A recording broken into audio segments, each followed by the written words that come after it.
বিয়ের পর শ্বশুর কিংবা স্বামীর বাড়ি, আর বিয়ের আগে বাবার বাড়ি। এই তো হলো মেয়েদের নিজেদের বাড়ির ঠিকানা। নিজের উপার্জনে কেনা বাড়ি কিংবা ছোট্ট 2 কামরার একটা ফ্ল্যাট, এটা তো সবার কাছে একটা স্বপ্ন। আবার সে স্বপ্ন যদি একটি মেয়ে দেখে তবে কেমন হয়? কিছুজন মুখ বাঁকিয়ে বলবে, মেয়ে হয়ে এত বাড়াবাড়ি ঠিক না, দিব্যি তো থাকা যায়। আবার কিছুজন বলবেন, নিশ্চয়ই হবে, পারবে, বলে পিঠ চাপড়ে এগিয়ে দেবেন। তা এই এত সবকিছুর মধ্যেখানে পড়ে আমি নিজের জন্য এবং নিজেদের জন্য একটি মাথা গোঁজার ঠাঁই করে ফেলেছি অনেক কাল আগে। সেই আস্তানার একটি রুমের ট্যুর আপনাদের সঙ্গে আজ আমি শেয়ার করব, আমার বেডরুম ট্যুর। দেখবেন, চলুন আমার সঙ্গে। এবার আপনাদের বলি, মোটের ওপর ঘরটা এতটা সুন্দর থাকে না, মানে এতটা গোছানো থাকে না। যেহেতু ভাবলাম সাজিয়ে গুছিয়ে তবে শেয়ার করব, তাই কিছু কিছু জিনিস তো এখানে অ্যাড করতেই হলো। যেমন এখানে এইরকম একটা কলসি আমার বাড়িতে অনেক কাল আগেই রেডি করা ছিল, মানে একে ফুল টুল দিয়ে সবই রেডি করা ছিল, কিন্তু আমি এই ফুলটা ঢেকে রাখি এই জন্য বেডরুমের একটা কর্নারে এই কলসিটা পড়ে থাকে ফুল সমেত, তো ধুলো পড়বে এই জন্য একটা বড় প্লাস্টিক দিয়ে ঢেকে রাখি সব সময়।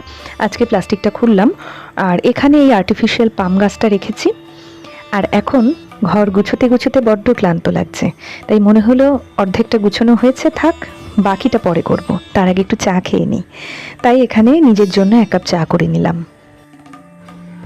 এই যে শোকেসটি আপনারা দেখছেন, এটি অনেক কাল আগের, বাবা কিনেছিলেন, তো এটা আমি এখন ব্যবহার করি।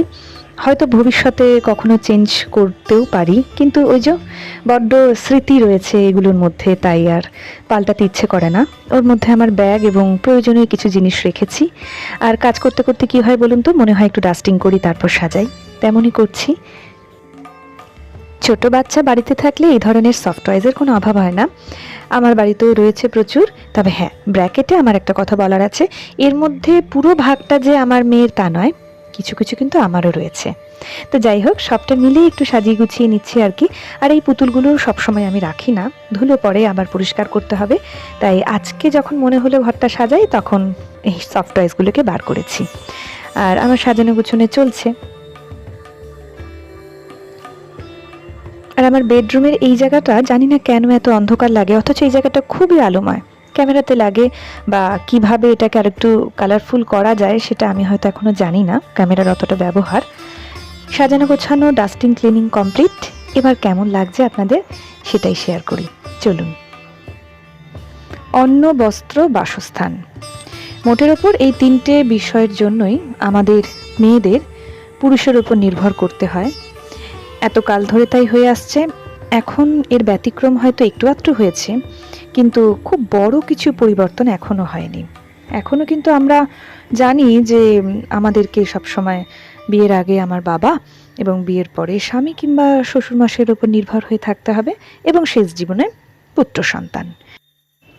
একটা বয়সের পর অনেক মেয়েকে বলতে শুনেছি বা দেখেওছি, পরিবারেও দেখেছি, দুঃখ করেন যে আমার নিজের জন্য তার কিছু রইল না, সারা জীবন অন্যের জন্য।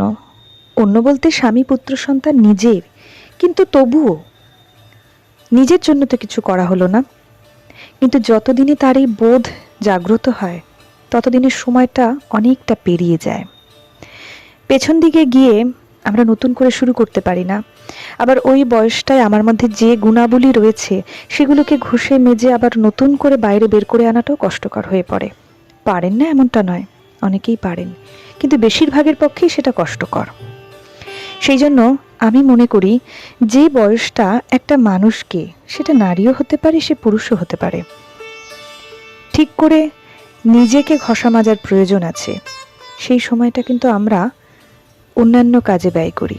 মেয়েদের ক্ষেত্রে আমি এটা লক্ষ্য করে দেখেছি, মাধ্যমিকের পরে যে সময়টা নিজের সর্বোচ্চ কিছু দিয়ে নিজের পায়ে দাঁড়ানোর এই যে চেতনা, সেটাকে আরও বেশি করে শান দেওয়া উচিত, সেটা না করে তারা অনেক বেশি মনোযোগী হয় নিজের রূপের প্রতি। তাকে কতটা সুন্দর লাগছে, পরবর্তীকালে বিবাহের সময় পাত্রপক্ষের কাছে সে কতটা চকচকে হয়ে উঠল, উজ্জ্বল হয়ে উঠল, সেইটাই কিন্তু তার মাথায় বেশি চলে। এবং ওই যে স্বর্ণ সময়টা, সোনার যে সময়টা বেরিয়ে গেল, সেই সময়টা কিন্তু আর ফেরত আসে না। যতদিনে বোধ জাগ্রত হচ্ছে ততদিনে প্রায় অনেকটাই শেষ হয়ে গেছে। তখন এই হতাশাগ্রস্ত হওয়া ছাড়া আর কোনো উপায় থাকে না। তাই আমি আমার পরিচিত সমস্ত মেয়েদের, যাদের সঙ্গে আমার রোজ দেখা হয়, সুযোগ পেলেই তাদেরকে সব সময় এটা বোঝানোর চেষ্টা করি, সৎভাবে যেভাবেই হোক নিজের পায়ে তোমরা দাঁড়াও, উপার্জন করো, এবং সেই উপার্জনের গর্বে এতটাই গর্বিত হয়েও না যে অন্যকে তুমি অপমান করছো, সেটা যেন না হয়। তুমি নিজে উপার্জন করো এবং নিজের ভেতরে সেই গর্বটা অনুভব করো, নিজে ভালো থাকো, অন্যকে কষ্ট দিও না। এতেই জীবন অনেক বেশি সুন্দর হবে। আর উপার্জন করলে মনে শান্তি জাগে। এই শান্ত মন দিয়ে অনেক বড় বড় কাজ করা যায়, এমনকি নিজের সংসারটাকে আরো ভালোভাবে গুছিয়ে সুন্দর করে রাখা যায়।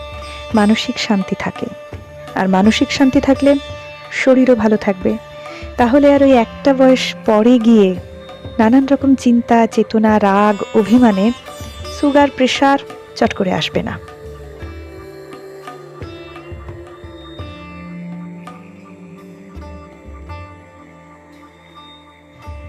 এখন বিকেলবেলা আলো আধারিতে ঘরটা কেমন লাগে সেটা আপনাদের সাথে একটু শেয়ার করে নিচ্ছি। ঘরে সেরকম কোনো লাইট নেই, ক্যামেরার যে লাইট সেটা দিয়ে আমি দেখাচ্ছি। যাই হোক, এটা আমার বেডরুম ট্যুর আপনাদের সঙ্গে শেয়ার করলাম। খুব একটা বেশি আসবাব নেই, একটা ড্রেসিং টেবিল, পাশে এই পুরনো শোকেস আর একটা বেড, এই হচ্ছে বড় আসবাব। খুব একটা বেশি এদিক ওদিক করবারও পরিস্থিতি নেই, অর্থাৎ আসবাব যে ঘুরিয়ে অন্যদিকে করব সেটাও এই ছোট ফ্ল্যাটে সম্ভব হয় না। তাই যেমনটা আছে তেমনি শুধুমাত্র বেড কভার, চেয়ারের কভার, পর্দা, এগুলোই একটু এদিক ওদিক করে সাজানো যায়। তার মধ্যে থেকেই সাজানোর চেষ্টা করেছি।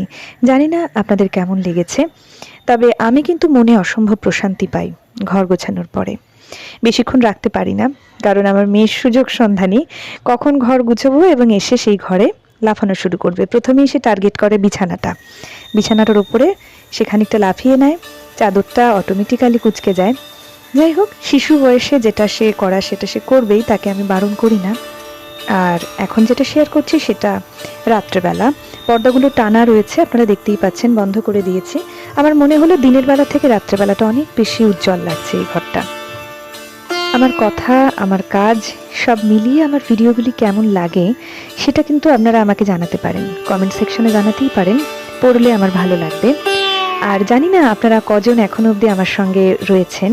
অলরেডি 7 মিনিটের ওপর হয়ে গেছে, তবে যারাই এখনো অবধি রয়েছেন তাদেরকে অসংখ্য ধন্যবাদ। আশা